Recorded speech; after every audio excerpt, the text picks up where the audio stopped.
यानंतर थेट जाऊयात लातूरमध्ये। लातूर जिल्ह्यात झालेल्या अवकाळी पावसाचा शेती पिकांना मोठा फटका बसला। विशेषतः काढणीला आलेल्या कांदा पिकाला याचा मोठा तडाखा बसलेला आहे आणि त्यामुळे आता जिल्ह्यातील कांदा उत्पादक शेतकरी आर्थिक संकटात सापडलेले आहेत।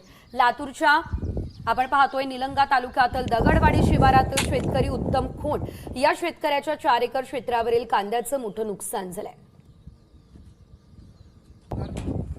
कांदा पीक निवडलेलं असण्याच्या ओघाने यंदा 5-6 लाखाचं माझं उत्पन्न होतं। 6 लाखाचं तर कंटिन्यू उत्पन्न होतं। मी काढून कांदा जमा केल्या 14 दिवस झाला पाऊस लागलाय माझा, आणि वरून पाणी, कांद्याच्या वरून पाणी गेले, ढिगाऱ्याच्या वरून पाणी गेले। निसर्ग साध्य ढगपुटी झाल्यासारखं झालं ना। आवडा सध्या पाणी मायलं नाही, कुठं बदाऱ्याला सध्या पाणी मायलं नाही, आणि ही वरून पाणी जाण्याच्या वरून माझा काही विलाज झाला नाही। ताडपत्र्यावर झाकलेल्या होत्या, सगळी व्यवस्था केली होती, त्याच्याकडे पाणी काढले, कटे फोडून सध्या पाणी गेलं मध्ये कांद्यामध्ये।